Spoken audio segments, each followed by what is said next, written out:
It was impossible for a family of 4 to live on a monthly wage of 15,000 won. No matter how desperately they tried, such efforts were nowhere near sufficient. Even so, holding on to the faint hope that better days might come, they kept trying to make ends meet with an unrealistic budget, selling off clothes and other belongings. However, far from seeing better days, they now had no money left to support themselves, or even to cover their shortages. Now all that remains is a piece of velvet fabric for a skirt, carefully folded and stored beneath a pile of clothes. This was something she had cherished and kept hidden from her husband, treasuring it deeply. No matter how desperate she was for money, she just couldn't bring herself to touch this. Then she found herself thinking in a silly way, if I sell even this, what will I wear? And I go out. The truth is, she's worrying about life right now.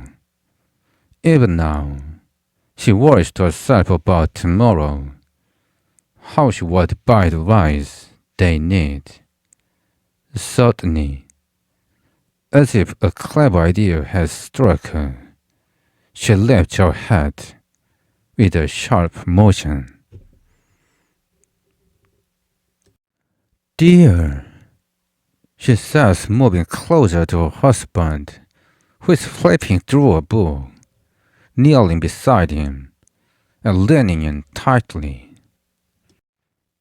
How about we rent out the spare room? This one, across from here. Your study. It might be inconvenient to move your study into this room because of the kids. But what else can we do? These days, a single loan's deposit can go as high as 50,000 won. If we could get that, and maybe try our hand at money lending. She then looks at her husband and starts talking about how someone nearby used 100 won as principal to cover their children's tuition with the interest, and now others are idly living off their earnings. She goes on for a while. Her words didn't really sink into her husband's ears.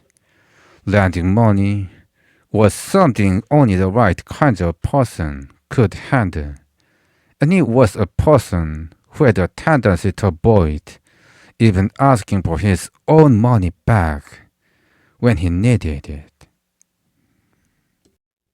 It's no surprise that her suggestions for him to try money lending doesn't even cross his mind. The husband thinks to himself, if I had that kind of courage, why would I be living like this now?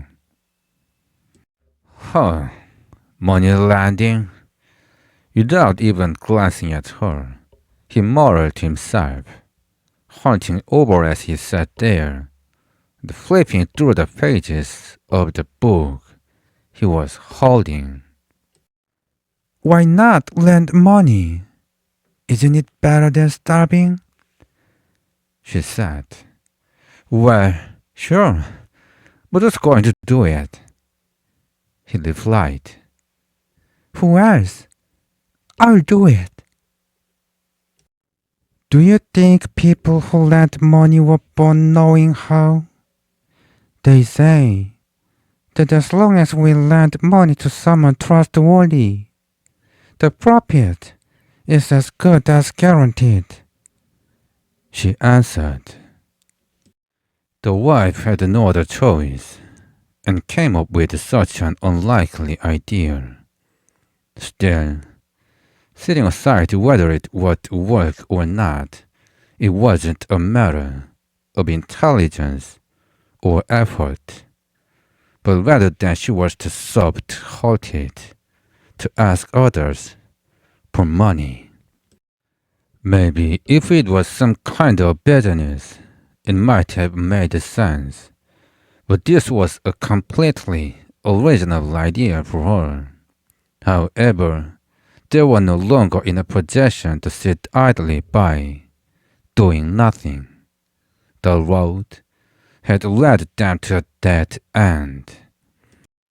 Whether it would work or not, they had to try something, and her husband was well aware of this as well.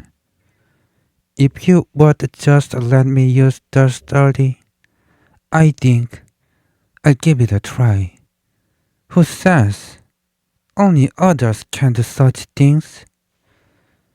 As she pressed the mirror and moved closer, sitting down on one knee, her husband had nothing more to say.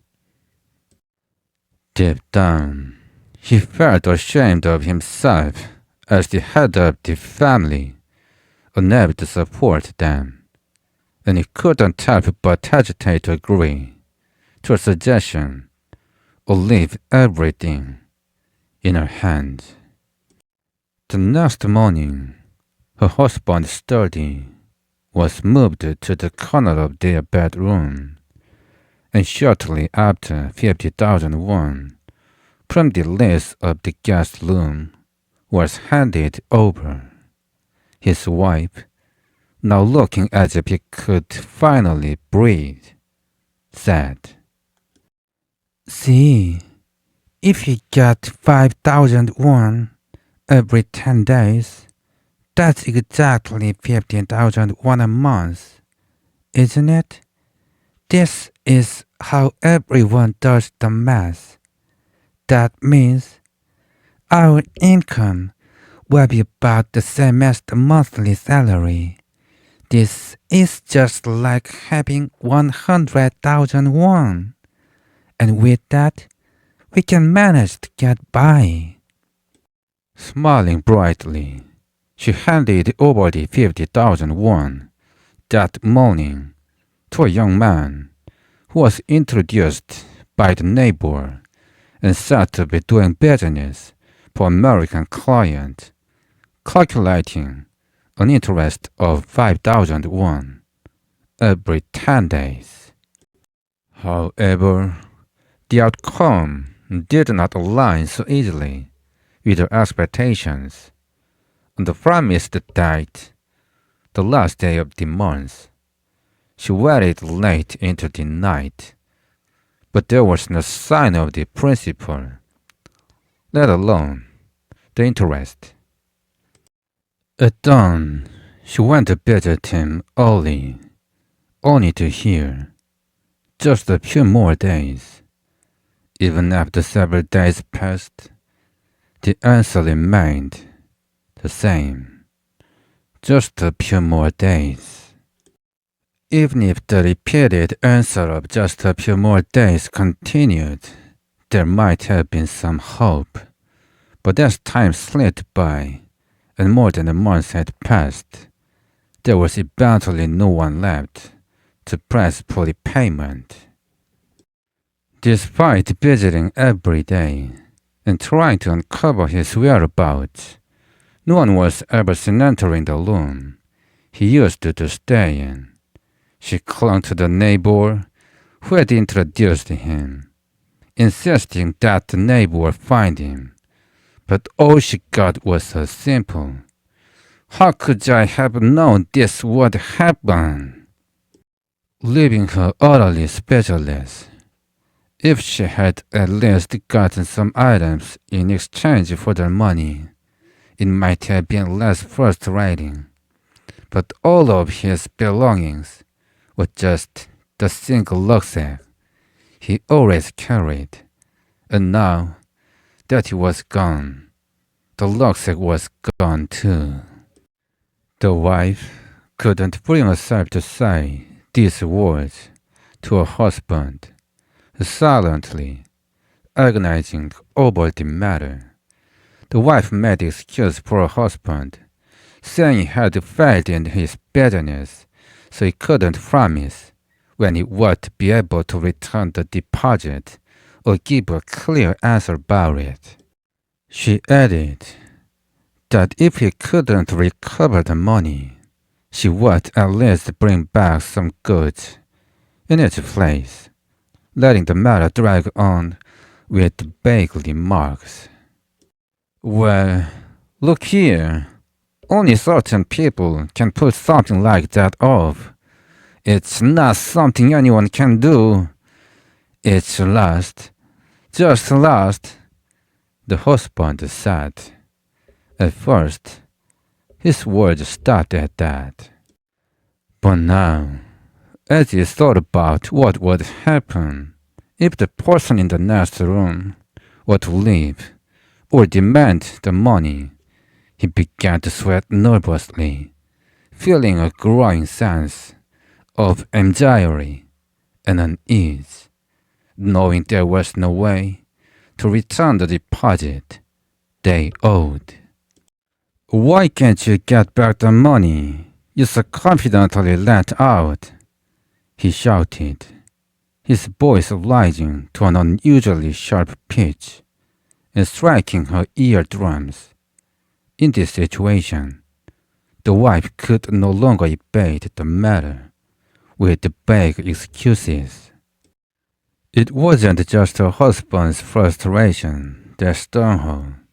She also felt the need to restore her own pride, having confidently declared, "Is there anyone who's born already knowing everything? I'll go there again later, but today I must at least bring back something," she said. After sending her husband off to work in the morning, she took out her one remaining piece of velvet skirt fabric, the last shield of her pride, from beneath the sewing table, wrapped it in newspaper, and set it aside. In the evening, when her husband returned, she brought it out. Finally, that's done. I went all the way to the market where that guy is and got this bag. It's skirt fabric," she said. "Idiot, that guy. If he doesn't have the money, he should have paid back with goods sooner," she said casually, sneaking a quick look at her husband to see his reaction. "Do you really think this is worth 50,000 won?" The husband looked somewhat suspicious. "Worth 50,000? This is 65,000 won at the market. I made sure to get the highest quality velvet. Shall you sell it?" "Sell it? What for? Prices keep going up, so it's probably better to keep it as goods." The wife seemed to agree with her husband, out of respect for his opinion, busied herself rewrapping the velvet in the newspaper she had just opened.